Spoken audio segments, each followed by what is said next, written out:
and tight. Not gonna wait for you to start the night, 'cause this dial only turns one way, that's all the way up, up, up. Everybody get into it, might get stupid. Everybody don't wanna wake up and find out you missed it. Once the party gets going, the party don't stop. Let's dance, dance, dance. Let's dance, dance, dance.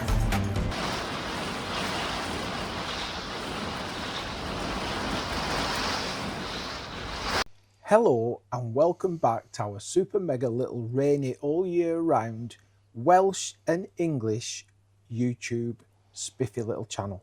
When we left you last time, we were in the Welsh borders at Hay-on-Wye looking at castles and lots of books. After we left Hay-on-Wye, we drove through the beautiful countryside, and I'm trying to remember what the... Did you just stumble on the word countryside? No, I stumbled on the word for the Welsh for Brecon Beacons, because in 2023 the Welsh stopped using Brecon Beacons as its name because they wanted to use the Welsh name, and it's pronounced Ironbridge en Iog. It's not really pronounced like that. Here's how you say it. Banau Brycheiniog National Park. Banau Brycheiniog.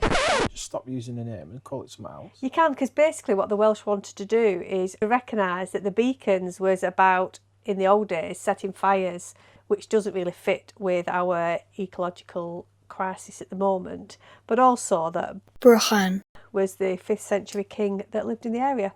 So it brings it back, traditional Welsh name, which I think's fab. Well, they're crazy, these Welsh, doing that, because I might just change my name to Taffing Leakface. So the reason we travelled to that part of Wales was because we needed services. And although we'd just spent lots of nights in the Powys car parks, we didn't have a service point unless we went to a campsite. And we spotted a little pub stop just outside the national park that seemed to tick the boxes.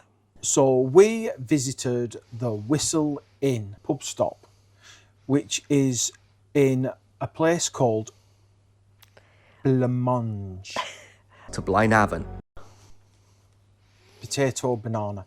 So the Whistle Inn, lovely old pub, really smart atmosphere, really nice food. Nice staff. Staff super friendly, as everyone's been in Wales actually, nearly on par with people from Lancashire. But its real selling point, other than the menu, the nice craft beer, etc., was adjacent to it, they had a campsite with a number of pitches that were hard standing, although very narrow, and given the amount of rain we had, they were just wide enough to get your van in, but as soon as you step out, you're stepping out onto soft, slutchy ground. That's the thing to be mindful of. But they had a hard standing way you could back in and top up your water, and they also had an Elson point so you get rid of your black and grey waste, and that was all in for £10 a night. Bargain. It was a bargain, and it was in a beautiful spot up in the hills, just above the UNESCO Heritage Site at Blaenavon. The plan was to go down the pit and have a look around the heritage site on the Friday, but we had the most torrential rain Thursday. It absolutely pelted it down, and then there was snow predicted for Friday. So what did we do?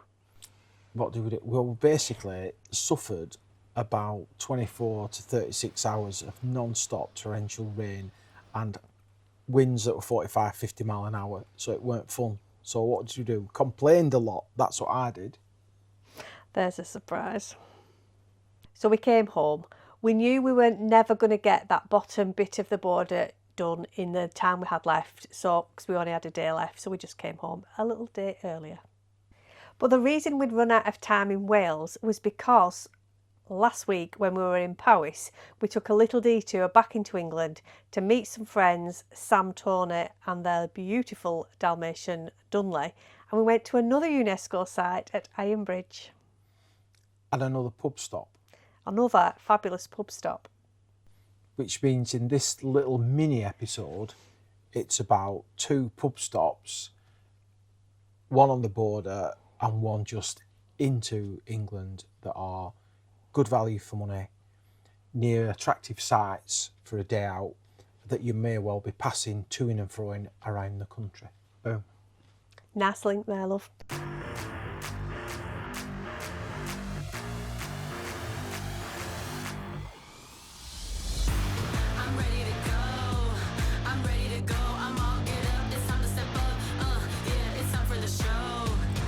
This is the Ironbridge, the first Ironbridge in the world.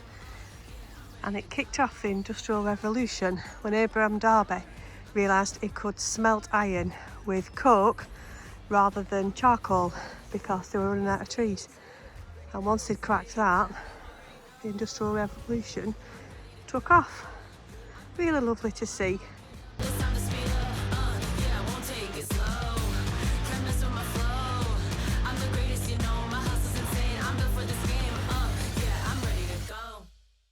Now this pub stop was £15, but that was redeemable against the food at the Half Moon Inn. And the food was delicious. We had a beautiful Sunday lunch. It's basically the car park of the Half Moon Inn, a gravel area, very big, so plenty of room, but be mindful you might have to chalk up or whatever because it were hard to find a levelish piece of ground. And at the minute, and I'm sure eventually it'll finish, there's quite a bit of construction work going on at the car park. However, that doesn't detract from the fact that it's a really lovely pub, and we went and had a meal there. Again, really super friendly staff, real decent value food, so we just had a really good time. The other little sneaky bonus is there's another pub a 20-minute walk away, and we had to give that a little try. And there's a third pub about 15 minutes walk away on the opposite side of the water, and again, really good food, really friendly staff, and a really good atmosphere. But that pub and the Half Moon Inn are owned by the same sort of management team or owner, so you could tell the overlap there. That's a lot of pubs in one sentence, isn't it? And only a 20-minute walk into Ironbridge itself along the river. The heritage site itself has about 10 museums that explain why it's a UNESCO site because of its importance in starting the Industrial Revolution. However, the museums at the moment, as we record this, are shut because all the ownership is being transferred over to the National Trust, and apparently they will start opening one at a time at some point in the future. So I dodged a bullet, well I dodged about 10 bullets there, so that were all right for me. But Ironbridge is a place to go to. It's quite touristy, isn't it? Lots of little artisan shops and souvenir shops, lots of cafes, bars, very dog friendly. Great view of the bridge from on the bridge and underneath the bridge, although I were expecting... We were expecting more. I were expecting a bigger bridge. It was the world's first Ironbridge, though, love, so come on. My expectations are always greater than perhaps they should be. Now for me, this last week, we've seen 2 UNESCO sites, and you know that I do love a UNESCO site. But why is that, Andrew? I don't know, but for me, I've been to lots of pubs and had some right nice beer and something to eat, so I'm quite happy as well. But I don't know why you like UNESCO sites. Who does? If there's anyone out there knows, well, come into the comments and let us know. The reason why UNESCO sites are a really good idea to map a trip around is because somebody has already taken the trouble to find the most amazing places that have shaped our world history. And over the last 3 years, we've been to cemeteries, churches, belfries, mines, war graves, walls like Hadrian's Wall, mountains like the Lake District, humps like dikes. Yes, we've been to quite a few places, but one of the things that I'm really enjoying doing is when we're in a country is looking for the UNESCO Intangible Heritage items, and these are things that you can't physically see, they're just the traditions that make that culture so unique. And probably this is a good time to introduce our sponsor for this week's video, which is UNESCO. The UK only joined the UNESCO Convention in 2024, so actually the UK doesn't have a list yet of its own intangible cultural heritages. and it's asking for people to put their ideas forward. And at the moment there's a list being formed, and things like hogmanay, Morris dancing, rolling cheese down the hill in Gloucestershire Shoplifting. are all the things that may make it onto the list. So your call to action for this vlog is to tell us what your local tradition is, the unique thing from where you live or where you were brought up, that may make the list if you were to submit it. As an intangible. Thing. Tradition. So things like that. So let us know what makes your place so special. Or don't bother and just switch off and move on to a different YouTube channel. But it could be things that you eat, like Cornish pasties and Welsh cakes and Eccles cakes or anything like that. So it could be food, traditions, music, anything we'd moved at all. on from this now. No, that's it. I just thought I'd add that extra bit. Well, you'll be glad to know that's the end of our shortest ever little mini vlog.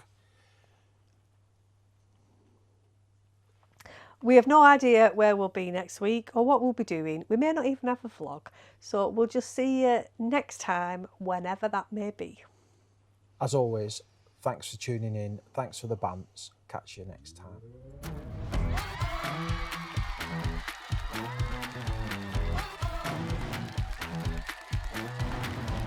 Make sure those dancing shoes are nice and tight. Not gonna wait for you to start the night, 'cause this style only turns one way. That's all the way up, up, up. Everybody get into it, might get stupid. Everybody don't wanna wake up and find out you missed it. Once the party gets going, the party don't stop. Let's dance, dance, dance. Let's dance, dance, dance. You're gonna kick yourself when you find out